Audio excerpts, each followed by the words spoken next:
the Health Secretary, Matt Hancock, who joins us now. Better late than never. We finally got you. Matt Hancock, good morning to you. Well, it's very nice to hear from you. Are you okay? I'm very well indeed. How are you after your battles for the last half hour with Piers Morgan on GMB? Like a pussycat. Which one, you or him? Yeah, well, I'll leave that for you, Julia, to decide. The important thing is that there's a lot of good things happening, a lot of challenges remaining, and so we were able to talk about it. Okay. The Prime Minister self-isolating. I'm sure we'll get onto Well, that. let's get on to that right now. The Prime Minister is self-isolating. He had COVID 6 months ago.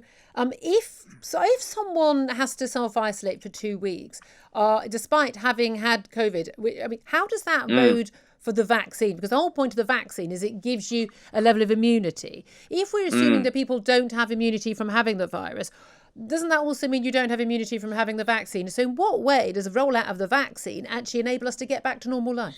That is a great question. And there's a really clear scientific answer, which is that with the vaccine, because we have a trial with 43,000 people, we've been able to measure the answer to exactly that question.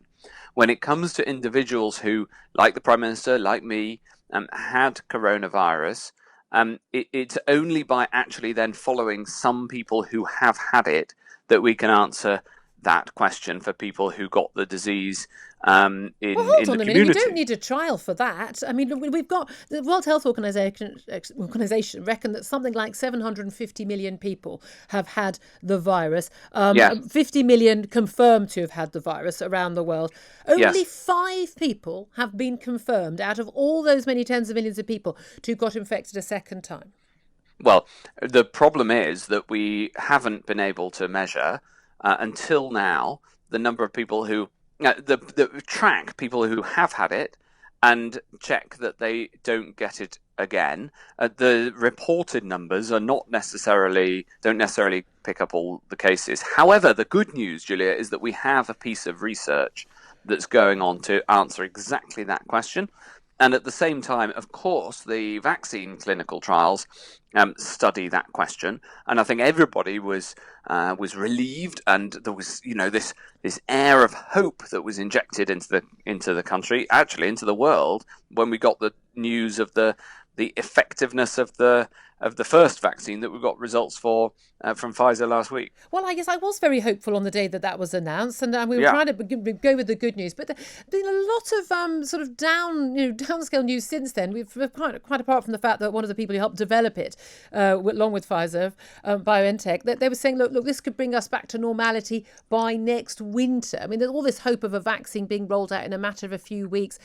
Realistically, being able to vaccinate even the 12 million most elderly and vulnerable people in the country, that doesn't get us back to normal. The vaccine itself, even if we have this vaccine or we have hundreds of other vaccines, doesn't enable us to get back to normal life anytime soon at all, does it? Well, it depends how effective the vaccine is on reducing the transmission of the disease as well as protecting an individual.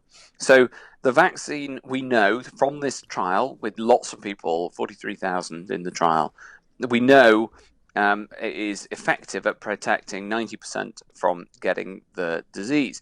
It's only once you start vaccinating large numbers of people in the population that you can work out how effective it is at stopping people transmitting the disease. So what I saw what the scientists behind BioNTech, which is the company that came up with the Pfizer vaccine, was saying. He was saying that he was confident of getting back to normal by next winter, but we will know far more as we roll it out and keep very carefully monitoring the impact as we roll it out. So, and of course, that vaccine is only one of a whole number that we've got. That we're working on. There's the AstraZeneca one, famously, where we hope to see the data in the next few weeks, and then today we are starting in the UK the clinical trials of a vaccine from Janssen, which will take for longer, 6 to 9 months until that might be ready. But we're keeping rolling on with more and more of these Okay. vaccines to try to finally get this thing under Okay, control. and when we have a vaccine, various vaccines proven to be safe and they get rolled out, Will the vaccine ever be compulsory, or will it enable, say, access to, for instance, travel? If you haven't had the vaccine, you can't get on a plane, or you can't use certain public services. You can't, for instance, send your children to school. Or will we be looking at some compulsory element to the vaccine? Well, it's complex because there's some people who, for medical reasons, can't have a vaccine, and so it does have to be. It's a complex question. Of course, I want as many people as possible to take it, and we won't be allowing it. We won't be regulating it. The regulators wouldn't let it happen until it is both effective, which we know on the BioNTech Pfizer one, and safe. And the safety is critical as well. So that's what we've got to, that's the next stage. That's what we've got to get through. No, but next. It's not that complex a question, is it? Are we going to force people to have the vaccine or not? Well, we're not proposing that it'll be mandatory. Partly for the reasons that I set out, that some people can't have it for instance, for medical reasons. But we do want a very large proportion of people to take it. And this year, the biggest proportion ever of the population are taking the flu vaccine, the most ever, and that's for good reason. So I hope that we can. I hope we can take that to the next level. You're categorically ruling out it becoming okay. We understand there are people who can't take any vaccines, or MMR. Some children can't have MMR, and the reason we know that.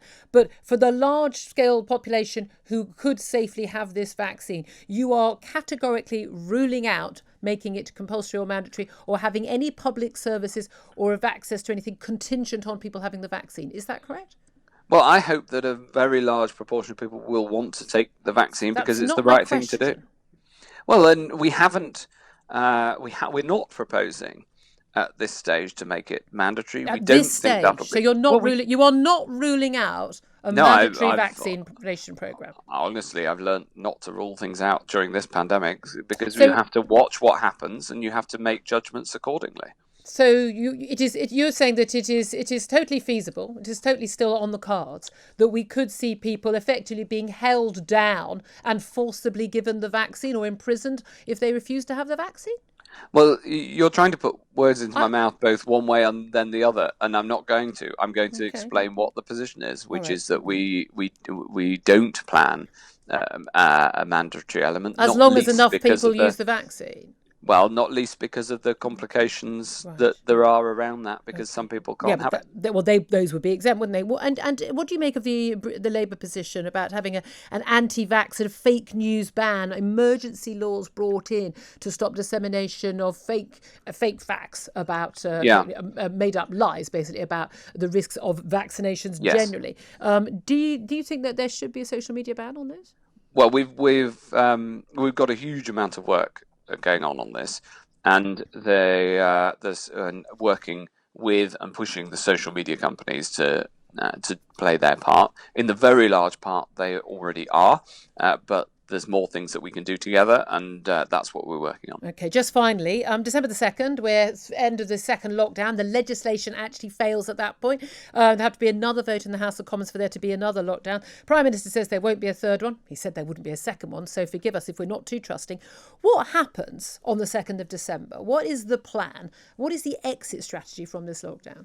Well, it's too early to say exactly what the conditions will be, because we have to see the impact of this lockdown on getting the numbers of cases down. I mean, you and I have debated whether this second lockdown was necessary. It absolutely was. Why and we was can it? see that because we can see that the number of cases was continuing to go up, unfortunately. Carl Hennigan, the Professor of Evidence-Based Medicine, was on my show an hour ago and pointed out that COVID cases flatlined 2 weeks ago.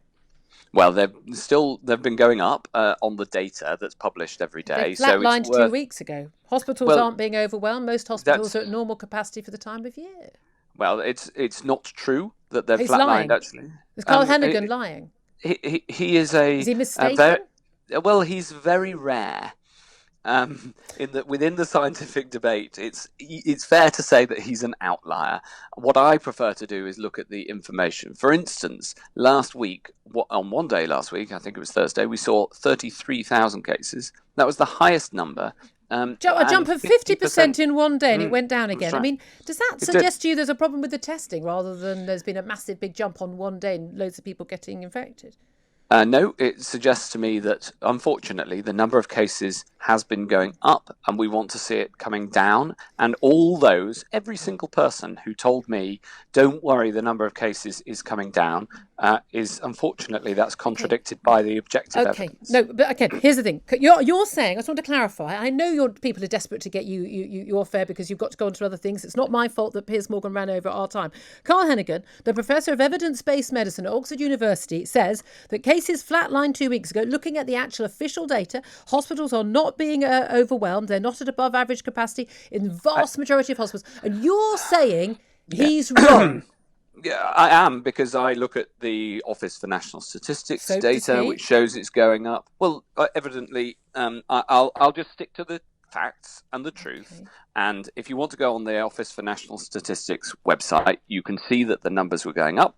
And if you want to look at the government's daily data on coronavirus.data.gov.uk, you can see it for yourself. And I think it's just so important that we follow the objective facts and make decisions accordingly, and that's what I'll keep doing. Okay, well, we'll put that to Carl Hennigan, and we'll have a look at those facts and compare and contrast. Health Secretary Matt Hancock, very much appreciate you joining us.